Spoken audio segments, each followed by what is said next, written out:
Hey guys, Professor Bill, Comic Book University, and Marvel's Moon Knight, Fist of Khonshu, issue number 13, The Haunting of the Wrecker, part 2. That's a lot. I am tired just from giving that. I may take a nap. Seriously, that's a lot for this comic book. Anyway, this was fantastic, and something happened at the end that I'm hoping is a big reward or payoff for all the loyal readers of the comic book. Let's get talking about who made the comic book first, though. We'll get into some other stuff. All right. So, again, The Haunting of the Wrecker, Part 2. Writer is Jed MacKay. The artist is Domenico Carbone. That's fairly new. Color artist, Rachel Rosenberg. And letters, VC's Corey Petit. Cover art by David Paratore. Something like that. Whole bunch of people working on stuff. Happy to see a bunch of people getting work doing this stuff. Sean Isaacs is actually doing one of the variant covers, which I absolutely love. I remember when that guy started working with Jim Zub doing the Champions, if I remember correctly. Lovedy, lovedy, love that we get to see this dude kicking some booty, taking some namey. Anyway, and for the sake of conversation, since Marvel didn't feel like putting this up, I looked it up to remind myself. Doug Munch and Don Perlin are the creators of Moon Knight. You'd figure that's kind of important, right? Anyway, so the comic book starts off with Moon Knight trying to figure a few more things out. Why is the Wrecker being haunted? Really cool point being made in here because everybody's like really ticked off. It's like, you've killed so many people, blah, blah, blah, blah, blah, blah. He's like, yeah, but none of them have ever haunted me before. Moon Knight's like, nah, he's right. This matters. There's something going on here. And he thinks it's necromancy. I love it. They go to visit, well, first off, before, what is it? The Scarlet Scarab chick. She goes and shows up. I was never impressed by her, not in the TV show, not in this. So whatever. It's just, I don't care. But she shows up, former lover of Moon Knight, one of his many versions of himself. And I like Tigra isn't in this enough, but she looks at her. Tigra looks at this Scarlet Scarab chick, and she does the eye thing, like, I'm watching you. I love that. I absolutely love that. I've never had more than 2 cats, and my cats have, for the most part, always been spayed or neutered. So I've never seen a problem with them having jealousy for each other. But yeah, they've I can imagine a cat getting really, any mammal, any creature should for the most part have some level of jealousy. Like, hey, that's mine right there. You see that? That's mine. And let's be realistic. If you've got a woman who doesn't care, if you go out and start doing a bunch of things with whoever, it might be time to find a new woman. There should be a certain level of jealousy there. And you should never make her jealous. But I'm saying it's nice to know when a woman thinks, like, hey, just so we're clear, you're mine, right? Does she know that you're mine? That is like, honey, I love you even more. Like, that's what I'm talking about. That's going to bring 2 people close together. Anyway, so he goes off with this chick, and it is actually also a beautiful thing that she goes and she points out this Scarlet whatever chick, Scarab. She goes and says, that Tiger Girl really loves you. And I have no idea why. I like that. Mark looked like he was trying to slip a little bit. That's a big backhand. I know he's got 1,000 personalities hiding in there someplace, but that is a backhand from out in left field to go and mess around. You know what I'm saying? I'm just putting that out there. He goes to Clea. Clea apparently has some big thing for him, but she's pointing out, I got a husband. I think I've said this before. I don't like the idea that they're making Clea like this. I get it. Before she was like, most of the women, the helpless. Oh, help me, blah, blah, blah, blah. But I don't like seeing her turn around and being like this. It's a bit much, I dig the warlord thing. I'm having fun with it, but for the most part, we gotta kind of chill a little bit with the whole I can do whatever I want to do, because if that involves then no.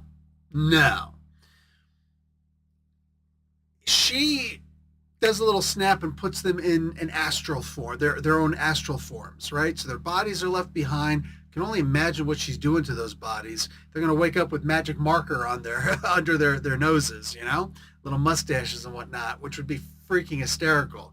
Mark wouldn't care. He wears a mask. Maybe you put the mustache on the mask, and then it's like a Rorschach moment. Give me back my face! Good times. So I really like to know what the heck they're doing out there. I don't know if you guys can hear the freaking giant air generator. It's a little annoying. Anyway, so they start going and they find the house in question. Now, I've already given a lot of what's happened in this comic book. There isn't a whole lot of action. The cover shows action galore. Like, are we going to get Moon Knight versus the Wrecker? I love it. We also got a little bit of Wrecker teasing about Thunderball, T-Ball, right? Very valid complaints, especially since he's been elevated so much in the Black Panther comic books. I love the idea that he's kind of like jealous of him, so trying to kick him down lower a little bit. That's what a jealous friend would actually do, right? It's like, you're my friend and I love you, but I'm a little jealous of you, so I hope you don't mind. I'm going to make fun of you a little bit. Yeah, like that's just the way guys do things, right? And we all understand it from each other, so it's cool. It's cool. A lot more happened in this comic book, but understand there's not a lot of action. Beautiful art, really intelligent writing. There's a lot that happens that's said in here, and I love the logical conclusions that are being made. Guys, I don't write stories. I don't do comic book stories.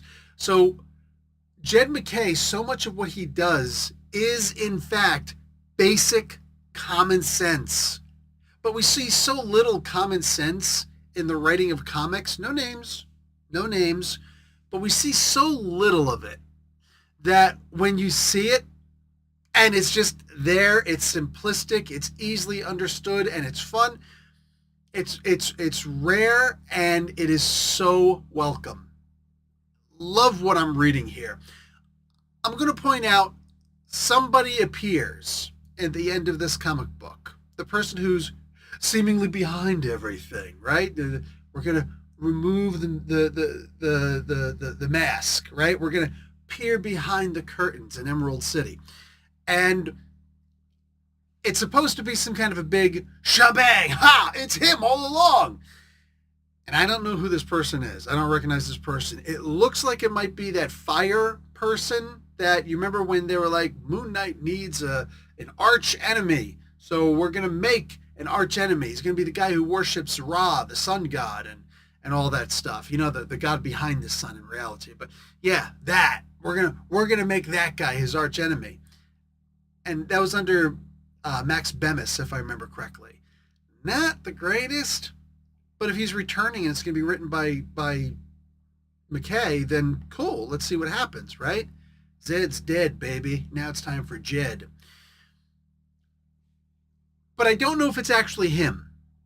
So that's fine. I'm actually okay with that. Why? Because I haven't been a faithful reader of Moon Knight in a really long time. So I love that this person just kind of, I'm here.